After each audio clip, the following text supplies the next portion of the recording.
Olá! Na nossa última aula, nós estávamos analisando a responsabilidade do gerente e eu dei para vocês o tema repetitivo 444. Hoje nós vamos continuar a análise da mesma responsabilidade com a discussão que é do momento, a discussão que está no STJ, né, já foram objeto de boletins informativos e agora tem um tema afetado, que é o que diz respeito ao incidente de desconsideração de personalidade jurídica e os grupos econômicos, tá? Regulares e os de fato. Então eu vou compartilhar com vocês a minha tela para dar umas explicações para vocês entenderem. Você tem uma grande discussão do momento, né? Você já saiu da parte dos gerentes para uma discussão envolvendo grupos econômicos. Você pode ter um grupo econômico regular, que é regulamentado até pela lei das sociedades anônimas, e onde você tem uma autonomia patrimonial, operacional, uma autonomia financeira. Esse é um grupo econômico regular. Você tem pessoas jurídicas com personalidades próprias, CNPJs próprios, há uma autonomia patrimonial, há uma autonomia de gestão operacional e financeira. Não tem confusão patrimonial, não tem gerências em comum. Eu tenho pessoas jurídicas autônomas. As fazendas, especialmente a Fazenda Nacional, começou a tentar redirecionar execuções fiscais para pessoas jurídicas de um mesmo grupo econômico, como se você tivesse um patrimônio único, você pudesse, pelas dívidas de uma empresa, responsabilizar as demais pessoas jurídicas daquele grupo econômico. É como se houvesse uma solidariedade entre elas, com base no artigo 124, inciso 1 do CTN, que nós já estudamos aqui. Só que o STJ julgou um embargo de divergência, que é esse que está no slide, que é o RESP 859-616, 859-616, e ele entendeu que não há uma presunção de solidariedade entre as empresas que compõem um grupo econômico regular. Só porque elas compõem esse grupo não quer dizer que elas sejam solidárias em relação às dívidas, porque elas têm patrimônios separados. Salvo se realizar em conjunto o fato gerador, que é a hipótese do 124.1, que se elas forem contribuintes, né? Ou seja, se elas estão prestando serviço juntos, se elas estão vendendo a mercadoria juntas, salvo se elas realizam em conjunto, porque aí eu estou realmente enquadrando no 124, inciso 1, não gerando meramente uma presunção, tá? Então, eu preciso ter essa caracterização de eles estarem realizando o fato gerador juntas. Aí sim, obviamente, existe uma solidariedade, como existe no condomínio. É que a gente pensa sempre no condomínio, né? É o exemplo clássico do 124, inciso 1, que eu já dei aqui. Mas sempre que você tiver várias pessoas realizando juntas o fato gerador, elas são solidárias, tá?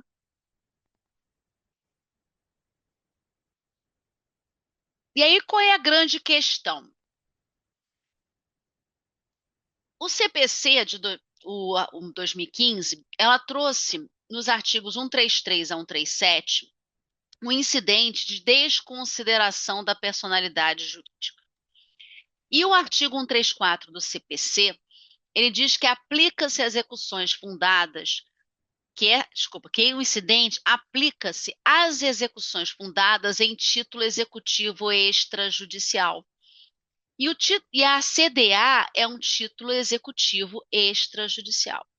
E pelo CPC, pelo parágrafo 3º do 134, a simples apresentação do incidente já suspende o processo de execução. Então, surgiu uma grande controvérsia, que é o que o STJ, que eu vou explicar, né? A posição das turmas e por que o STJ afetou ao plenário, se esse incidente é compatível ou não com a execução fiscal. Por quê?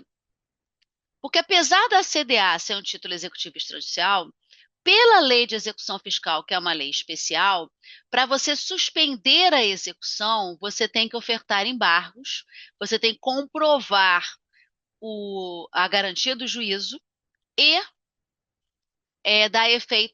pedir o efeito suspensivo àqueles embargos.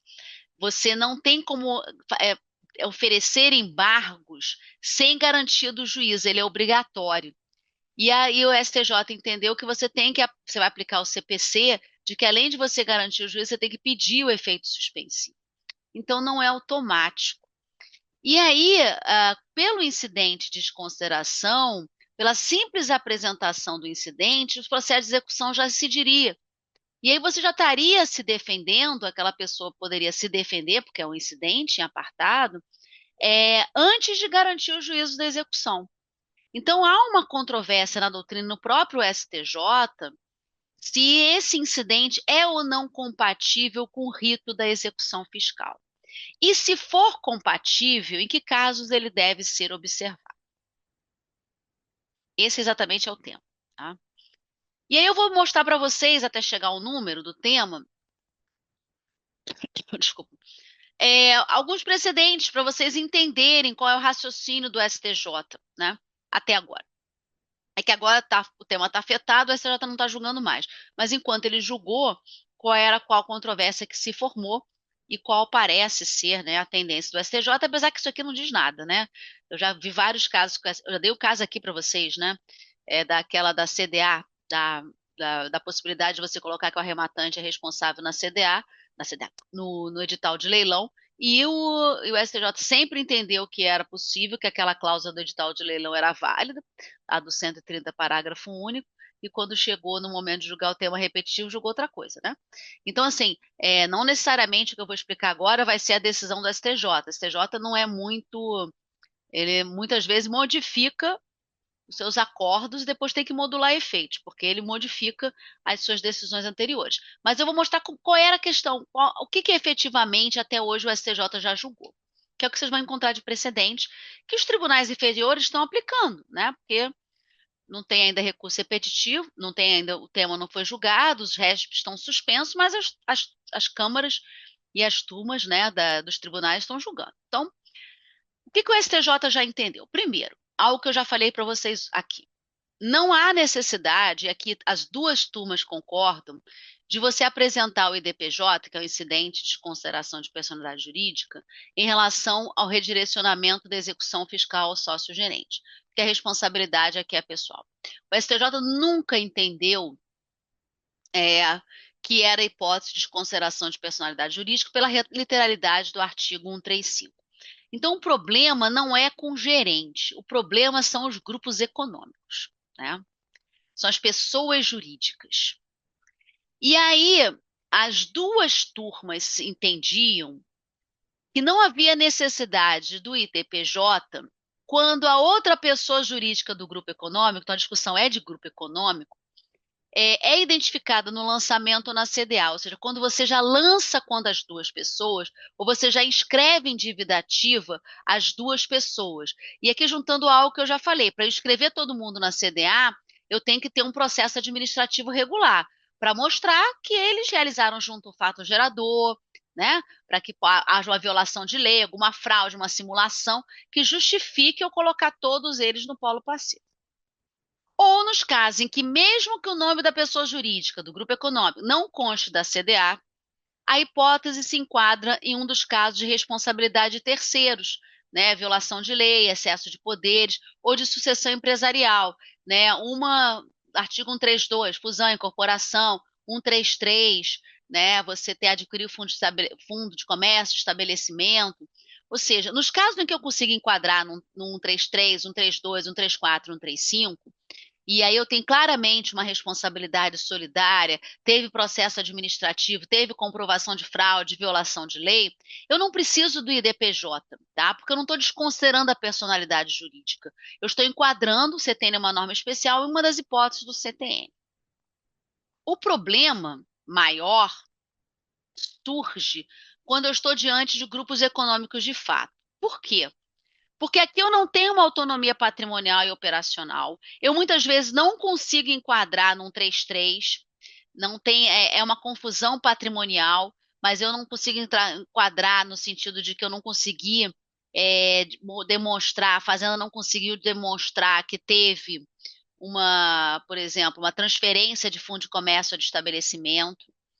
E muitas vezes a direção da empresa é única, você não tem autonomia. Mas são pessoas jurídicas que têm o mesmo gerente, o mesmo sócio, tá? É muito comum grupo econômico de fato, né? Por exemplo, aí eu já tive vários casos aqui no Rio. Você participa de uma licitação, aí você começa a ter dívidas tributárias. Aí o que que você faz? Você cria uma nova PJ, mesmo sócio, mesmo diretor, mesmo gerente, às vezes mesmo endereço. Só que aí você começa uma empresa nova que ela está com uma certidão positiva, certidão negativa. Aí você pode participar de licitação. Aí aquela empresa começa a ter dívidas, você abre uma nova. Mas assim, nenhuma fecha, tudo de solução irregular, mas a direção da empresa é única, mesmo endereço, são grupos econômicos de fato, né? É, aí nesse caso existe uma divergência. E eu trouxe um caso que é de 23, porque eu acho que é uma questão interessante, que é um precedente relevante, que diz o seguinte, que quando você tem um grupo econômico de fato, e vocês vejam que e há uma violação de lei clara, porque eles atuam de maneira antijurídica, tudo depende de prova, tá? Processo administrativo, prova no curso do processo judicial, onde você tem meramente criações de empresas para blindagem de patrimônio, criação de empresas fantasmas, né, laranjas. Você pode enquadrar, seja no artigo 133, porque é transferência de estabelecimento e de fundo de comércio, ou 1353, que é violação de lei. Né? Então você vai, é como se fosse uma analogia à ideia da responsabilidade do gerente, né? Então, você poderia enquadrar no 33 ou no 35, e aí eu não precisaria do IDPJ. O problema é quando é zona cinzenta, né? Eu não consigo enquadrar no 33, eu não consigo enquadrar no 34, não consigo enquadrar no 32, ou eventualmente há uma discussão, uma divergência se é enquadrável ou não. E aí a questão é saber se precisa do IDPJ ou não precisa. Porque, em princípio, né, só porque você faz parte do grupo econômico não quer dizer que existe uma solidariedade.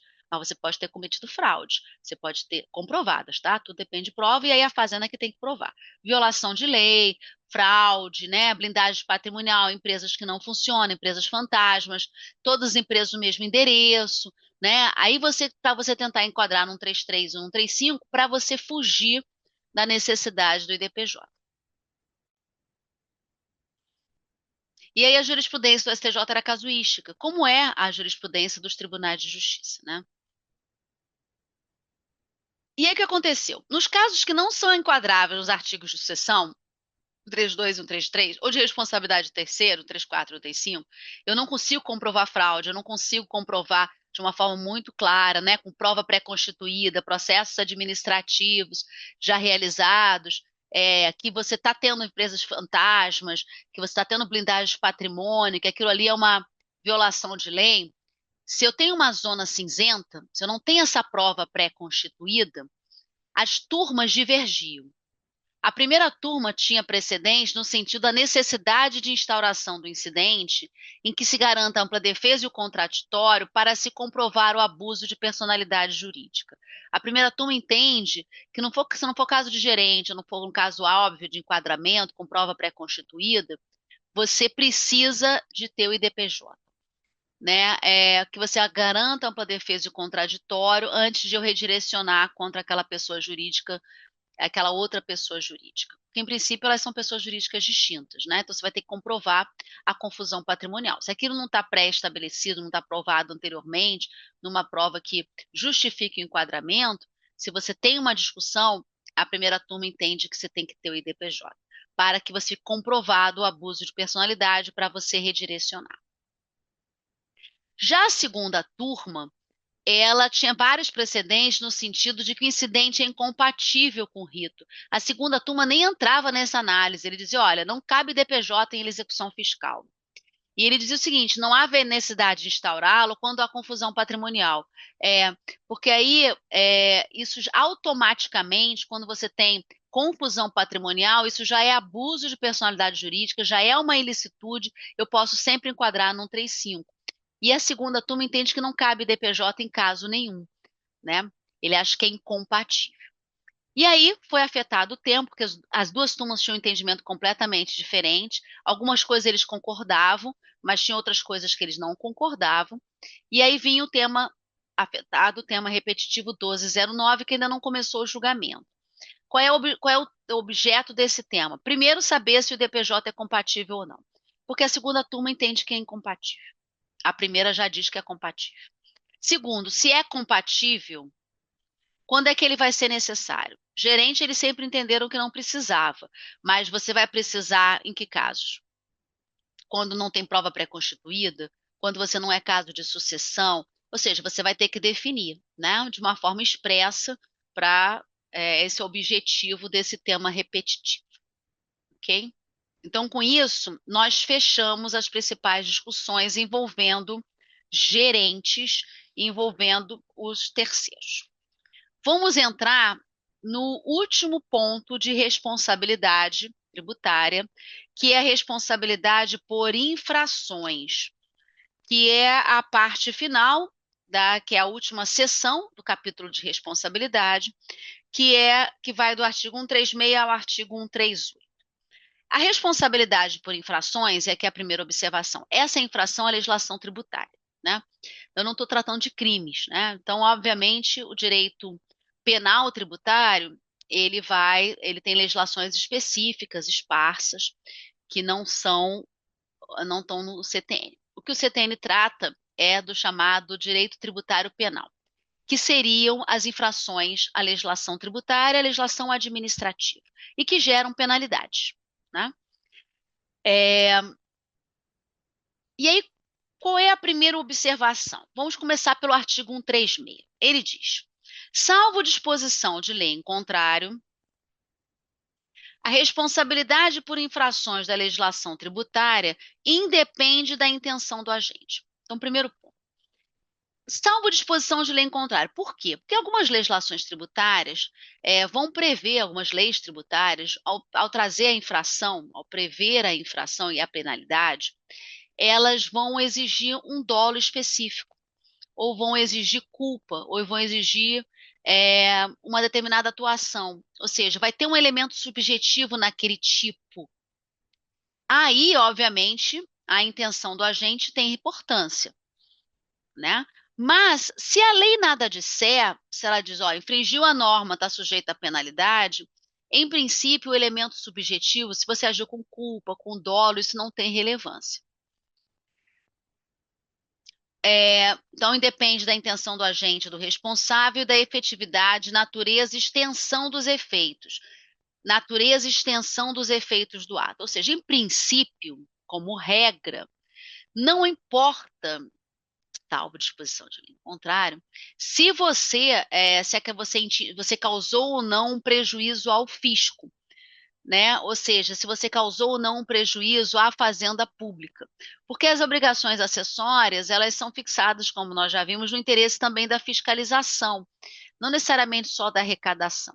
Então, é muito comum quando você tem penalidade que o infrator alegue ou que ele não teve culpa, ou que ele não teve dolo, ou que ele não teve intenção de infringir a norma, ou que ele não tem culpabilidade, que são raciocínios de direito penal, né? Ou se você vai ter ou se você não causou prejuízo à fazenda, a fazenda não foi prejudicada.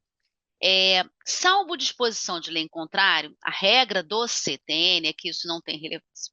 No entanto, a jurisprudência tem temperado essa regra do artigo 136, fazendo uma interpretação sistemática do Código, em razão de aplicação de outros princípios que estão no próprio CTN e que podem ser aplicados em caso de lacuna, como é o caso da equidade. Justiça no caso concreto, artigo 108, inciso 4º do CTN. Se a legislação der margem a mais de uma interpretação, você vai aplicar um princípio que a gente já deu aqui, da indúbio pro réu, que está no artigo 112 do CTN. Às vezes, a legislação, assim, quase a legislação não, desculpa, a jurisprudência aqui entre nós, quase funcionando com o legislador ativo, né, positivo, para não dizer que sempre funciona como legislador positivo, muitas vezes utiliza a culpabilidade como uma causa excludente, uma causa para diminuir a pena, e aí sempre dentro da ideia de proporcionalidade, razoabilidade, justiça, indúbio pro réu. Então eles vão juntando princípios que informam o CTN, né? Que estão até alguns implícitos, como proporcionalidade e razoabilidade, que está muito relacionada à ideia de multa, até para não ser confiscatória, como nós vimos, para atenuar uma sanção, para, em alguns casos, até excluir uma penalidade, apesar de achar que isso viola o princípio da reserva legal, da legalidade, porque você não pode dar anistias ou remissões sem não em virtude de lei. Né? Então, o judiciário nunca pode funcionar como legislador positivo. O que ele pode eventualmente fazer, que a jurisprudência admite, numa análise bem casuística, em alguns casos eu acho até que viola a legalidade, mas é uma análise casuística, né? Você vai tendo, aplicando os princípios, você vai levando em consideração culpabilidade, prejuízo, até para a ideia de confisco, né? Proporcionalidade. Então, às vezes, eles acham que a sanção é muito grave se a fazenda não teve prejuízo nenhuma. Eles reduzem aquela penalidade porque a fazenda não teve prejuízo, porque a parte não teve intenção de fraudar o fisco. Ah, então, assim, apesar do que diz o artigo 136 de forma clara, apesar de não poder ter anistias e remissões sem não em virtude de lei, apesar do 136 fazer menção à lei, a jurisprudência do STJ vem de uma forma casuística, temperando essa regra em razão desses princípios. Proporcionalidade, razoabilidade, proibição de confisco, equidade, interpretação em dúvio pro réu, né, especialmente para reduzir penalidades e reduzir sanções. Tá? Então, por mais que a doutrina diga que você tem aplicação da teoria da objetividade da infração fiscal, ou seja, infringiu a norma, está sujeito à penalidade, mesmo que a lei não traga um elemento subjetivo, muitas vezes essa norma, essa regra é temperada, ok? E para quem vai fazer concurso no estado do Rio de Janeiro, né, é, existem membros da banca, porque essa é uma discussão grande na UERJ, de bancas que já participaram, professores que já participaram, né, de bancas aqui no Rio, onde esse é um tema que eles gostam bastante. É muito comum na PGE, especialmente PGE do Rio, cair alguma coisa de infrações, de responsabilidade por infrações. E aí você vai entrar nesse linear, né, nessa discussão de como você tempera a regra do artigo 136, ok? Artigo 137. A responsabilidade é pessoal ao agente, ou seja, o infrator responde pessoalmente. Dentro um pouco da ideia da personalização da pena, né? Quantas infrações conceituadas, mas quando é que ele vai responder pessoalmente? Quantas infrações conceituadas por lei como crimes ou contravenções? Porque aqui você tem muita ideia da personalização da pena. Né? São casos onde você vai aplicar o princípio da personalização da pena. A responsabilidade é do infrator, quando aquilo constituir crime. Além de infração administrativa sujeita a uma penalidade, também caracteriza como crime. 2. Quando as infrações em cuja definição o dolo específico do agente seja elementar. Vocês vejam, se a lei exige dolo específico, você só pode aplicar a penalidade a quem quem violou aquela norma e com dolo específico, né? Porque aí é pessoal. A intenção do agente é relevante. 3. Quando as infrações que decorram direta e exclusivamente do dolo específico, mesmo caso, das pessoas referidas no artigo 134, contra aquelas por quem respondem.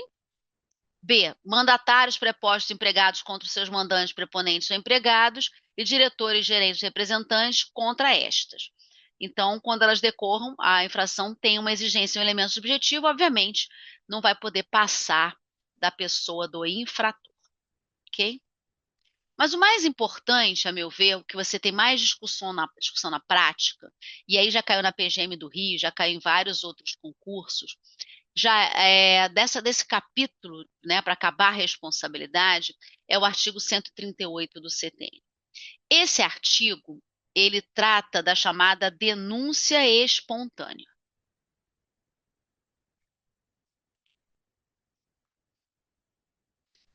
Então, eu vou ler com vocês o 138 e vamos fazer algumas considerações.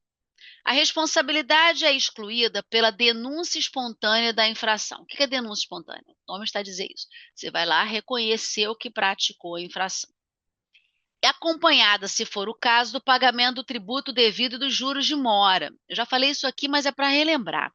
Se você denuncia, reconhece a prática da infração, você recolhe o tributo acrescido de correção monetária e juros de mora. Os juros de mora não são penalidades, por isso que não são excluídos, ok? Ou do depósito da importância arbitrada pela autoridade administrativa quando o montante do tributo dependa de apuração. Então, para você considerar como denúncia espontânea, você precisa, primeiro, reconhecer a prática da infração, segundo, pagar o tributo. Essa é a vantagem para a Fazenda. Ela vai regularizar a situação do tributo. Ela vai receber o tributo. Qual é a vantagem para o infrator? Para o contribuinte o responsável que tenha praticado aquela infração. Ele fica liberado das multas. Então, a denúncia espontânea tem que ter uma dupla utilidade. Para a Fazenda, porque ela recebe o tributo, e para o contribuinte, porque ele fica liberado da penalidade. Okay? Parágrafo único. Não se considera espontânea a denúncia apresentada após o início de qualquer procedimento administrativo ou medida de fiscalização relacionados com a infração. Então, vamos entender isso. Quando você coloca uma empresa sob ação fiscal, você inicia um procedimento de fiscalização, isso é um ato formal.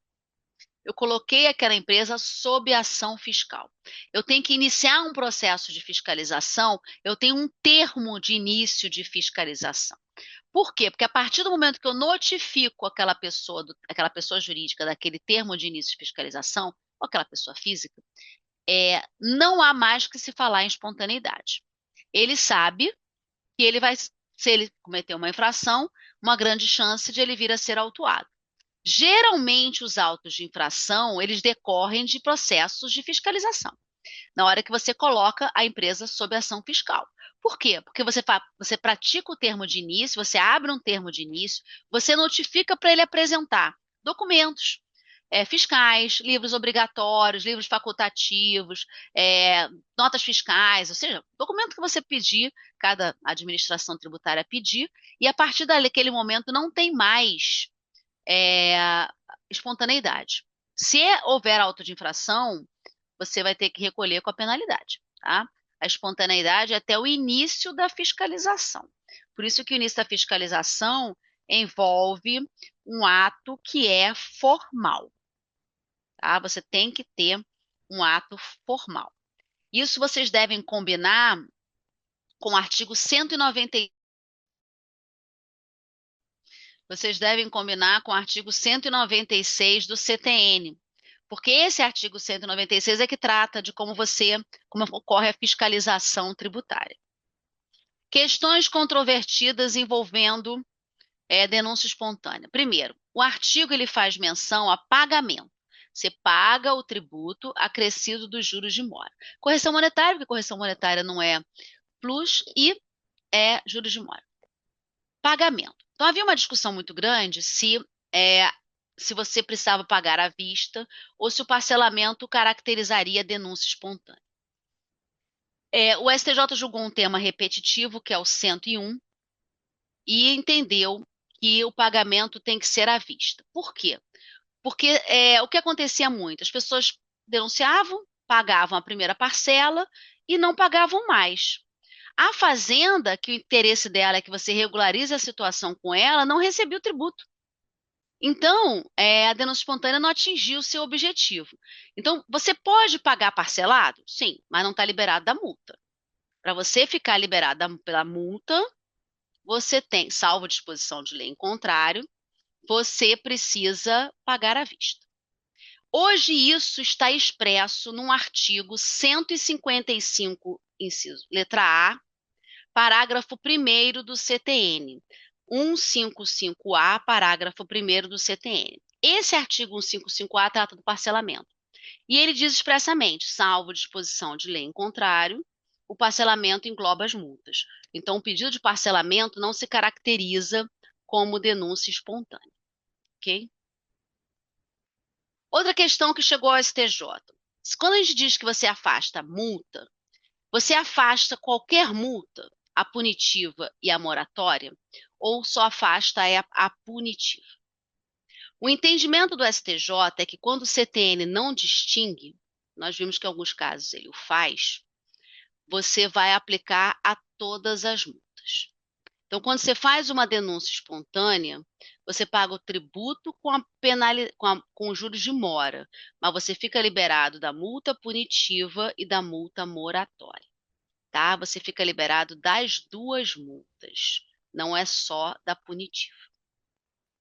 Isso não tem tema repetitivo, não está sumulado, mas é o entendimento pacífico do STJ há muitos anos.